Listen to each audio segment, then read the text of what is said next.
بسم الله الرحمن الرحيم أن عبد الله بن عمر رضي الله تعالى عنهما قال قام رسول الله صلى الله عليه وسلم في الناس فأثنى على الله بما هو أهله ثم ذكر الدجال فقال إني لأنذركموه وما من نبي إلا وقد أنذر قومه ولكني سأقول لكم فيه قولا لم يقله نبي لقومه إنه أعور وإن الله ليس بأعور.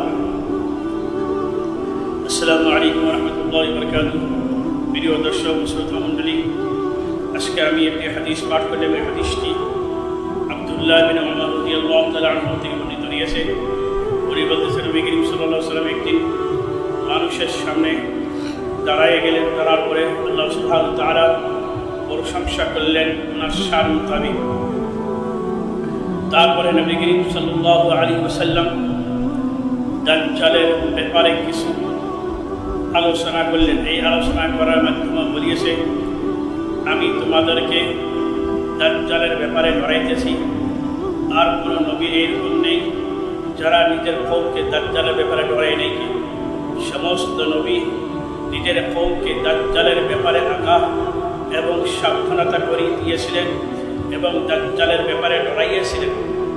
কিন্তু নবী করিম সাল্লাল্লাহু আলাইহি ওয়াসাল্লাম বলতেছে, আমি তোমাদেরকে দাজ্জালের ব্যাপারে এমন একটি কথা বলতেছি যেটা নাকি কোনো নবী নিজের কওমকে এই কথাটা বলে নেই। কি সেই কথাটা হলো, ইন্নাহু আ'ওয়ারু ওয়া ইন্নাল্লাহা লাইসা বিআ'ওয়ারা। দাজ্জাল কানা হবে আর আল্লাহ তাআলা কানা নন। আল্লাহ সুবহানাহু ওয়া তাআলা কানার আইন থেকে আল্লাহ তাআলার পাক সাফ, আর দাজ্জাল কানা হবে। যাই হোক প্রিয় দর্শক, পৃথিবীর শুরু থেকে নিয়ে পৃথিবীর শেষ অবধি সব থেকে বড় ফিতনার ভিতরে একটি ফিতনা হলো দাজ্জালের ফিতনা। এর থেকে আর বড় ফিতনা পৃথিবীতে হবে না। সমস্ত নবী নিজের কওমকে দাজ্জালের ব্যাপারে সাবধানতা এবং দাজ্জালের ফিতনার ব্যাপারে দুনিয়ার মানুষকে আগাগোড়ি ধুয়ে গিয়েছিলেন। দাজ্জাল এটা এমন একটি বড় ফিতনা, দাজ্জালের ফিতনা সামনে মানুষে ঈমান হারা হয়ে যাবে, মানুষে বেঈমান হয়ে যাবে। অনেক মানুষে মুসলমান মানুষের ভিতরে দাজ্জালের শিকার হয়ে বেঈমান হয়ে যাবে। কিন্তু আল্লাহ তাআলা যাকে হেদায়েত দিয়েছেন, যাকে আল্লাহ তাআলা মজবুত ঈমান দিয়েছেন, সে দাজ্জালের ফিতনার শিকার হয়ে কোনোদিনও বেঈমান হতে পারবে না। যাই হোক, দাজ্জাল দুনিয়ার শেষ ভাগে আসবে আর দাজ্জালের ফিতনার পরে আর কোনো ফিতনা দুনিয়াতে থাকবে না। দাজ্জাল বহুত খতরনাক একটি বস্তু, খতরনাক একটি ফিতনা রয়েছে। এই দাজ্জালের ব্যাপারে অনেক হাদিস রয়েছে। দাজ্জাল কিছু অলৌকিক বস্তু দেখাবে, মানুষের সেই সব বস্তুর উপরে পিছনে পড়িয়ে ঈমান হারা হয়ে যাবে। যেমন কোনো জায়গায় বৃষ্টি নেই, লগালগ বৃষ্টিকে মেঘকে হুকুম করবে, লগালগ বৃষ্টি হয়ে যাবে। মানুষের অভাব অনাটনা করবে আর দাজ্জালের সাথে রুটির পাহাড় থাকবে, পানির নহর থাকবে, মানুষকে দিবে। আর এইসব বস্তু থেকে মানুষের বেঈমান ঈমান হারা হয়ে যাবে। আল্লাহ তাআলা সবাইকে দাজ্জালের ফিতনা থেকে হেফাজত এবং নিরাপদ রাখুন। তো নবী করিম সাল্লাল্লাহু আলাইহি ওয়াসাল্লাম দাজ্জালের ফিতনা থেকে কীভাবে হেফাজতে থাকবে, ওনার উম্মাহ এবং মানুষ, সেই ব্যাপারে নবী করিম সাল্লাল্লাহু আলাইহি ওয়াসাল্লাম মুসলিম শরীফ এবং বুখারীতে অনেক হাদিস রয়েছে। দাজ্জালের ফিতনা থেকে বড় ফিতনা হতেই পারে না, কিন্তু নবী করিম সাল্লাল্লাহু আলাইহি ওয়াসাল্লাম সেই দাজ্জালের ফিতনা থেকে নিরাপদ থাকার জন্য, এই দাজ্জালের ভয়ানক ফিতনা থেকে নিজের ঈমানকে বাঁচাইয়া রাখার জন্যে আমাদেরকে কিছু আমল দিয়েছে। কেউ যদি সেই আমলটি করে, আল্লাহর কসম খেয়া বলি, দাজ্জালের মহাশক্তি তোমার ঈমানকে ছিনিয়ে নিতে পারবে না। সেটা হলো নবী করিম সাল্লাল্লাহু আলাইহি ওয়াসাল্লাম সেই হাদিসটি আবু দারদা থেকে বর্ণিত রয়েছে। عن أبي الدرداء رضي الله تعالى عنه قال من حفظ 10 آيات من أول سورة الكهف عصم من الدجال.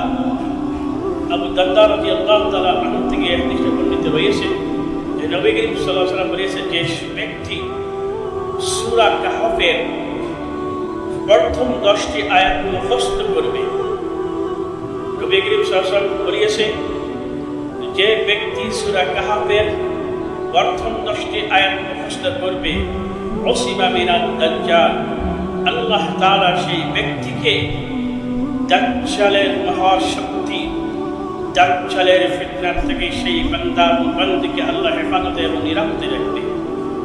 নবী করিম সাল্লাল্লাহু আলাইহি ওয়াসাল্লামের হাদিস, এমন একটি হাদিস আমাদেরকে দিয়েছে, এই হাদিস মোতাবেক যদি আমরা সূরা কাহফ 15 নম্বর পারায় রয়েছে, সেই সূরা কাহফের যদি আমরা নিজেও 10টি আয়াত মুখস্থ করি এবং আমার ছেলেমেয়েকে যদি আমরা মুখস্থ করার তাকিদ দিই এখন থেকে নিয়ে, কারণ দাজ্জাল আসার আগে দাজ্জালের যেটা ফিতনা দুনিয়াতে অটোমেটিক সমস্ত পৃথিবীতে ভরিয়ে যাবে, আর দাজ্জালি পরিবেশ সারা পৃথিবীতে ছড়িয়ে যাবে এবং দাজ্জালি পরিবেশে নিজেকে নিজের পরিবেশের মধ্যে, দাজ্জালি পরিবেশের মধ্যে সামিল করিয়ে নেবে।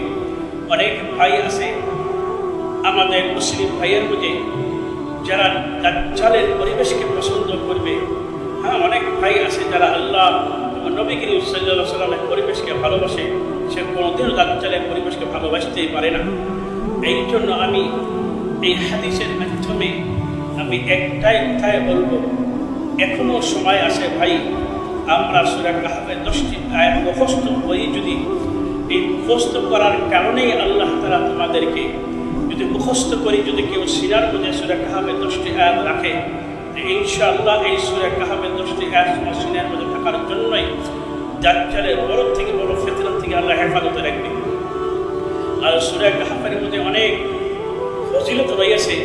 আরেকটি হাদিসের মধ্যে পড়া যায়, মান ক্বারা সূরাতাল কাহফি ইয়াওমাল জুমআতি আদাআ লাহু মিনান নূরি মা বাইনাল জুমআতাইনি, যে সূরা কাহফকে শুক্রবারের দিন পাঠ করবে, তেলাওয়াত করবে, আল্লাহ সুবহানাহু ওয়া তাআলা 8 দিন সেই ব্যক্তির উপরে আসমান থেকে জমিন পর্যন্ত, জমিন থেকে আসমান পর্যন্ত একটি নূর দিয়ে সেই ব্যক্তিকে রাখবে। সূরা কাহফের আরো অনেক ফজিলত রয়েছে, যে সূরা কাহফ শুক্রবার দিন পুরো মুকম্মল সূরা পাঠ করবে, আল্লাহ সুবহানাহু ওয়া তাআলা এই শুক্রবার থেকে নিয়ে শুক্রবার পর্যন্ত সেই বান্দা বান্দিকে সমস্ত ফিতনা থেকে হেফাজতে রাখবে।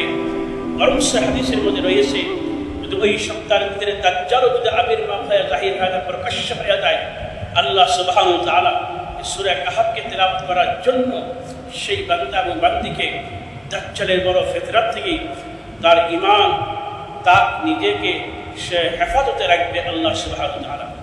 এই জন্য মুহতারাম দর্শক বুজুর্গ, আমরা সবাই সূরা কাহফের 10টি আয়াত মুখস্থ করি এবং নিজের ছেলে মেয়েকে তাকিদ করাই। এই ভিডিওতে যারা যারা দেখতেছে, ইনশাআল্লাহ দাজ্জাল অচিরেই আসবে। এখন আমাদের সামনে দাজ্জাল আসার আগে যতগুলো নিদর্শন আছে, আলামত আছে, সবগুলো প্রকাশ্য হয়ে গিয়েছে। এখন শুধু দাজ্জাল আসা বাকি রয়েছে। এই জন্য আমাদের হাতে সময় নেই যে দাজ্জাল আসার আগে আমরা প্রস্তুতি নেই। সূরা কাহফের প্রত্যেকজন মানুষে, সমস্ত মানুষ ইমানদারেরা আমরা সূরা কাহফের 10টি আয়াত মুখস্থ করি। তো ইনশাআল্লাহ আমি তেলাওয়াতের মাধ্যমে সূরা কাহফকে আমি 10টি আয়াত শোনাবো। আউযু বিল্লাহি মিনাশ শাইতানির রাজীম। বিসমিল্লাহির রহমানির রহিম। আলহামদুলিল্লাহিল্লাযী আনজালা আলা আবদিহিল কিতাব على عبده الكتاب ولم يجعل له عوجا قيما لينذر بأسا شديدا من لدنه ويبشر المؤمنين الذين يعملون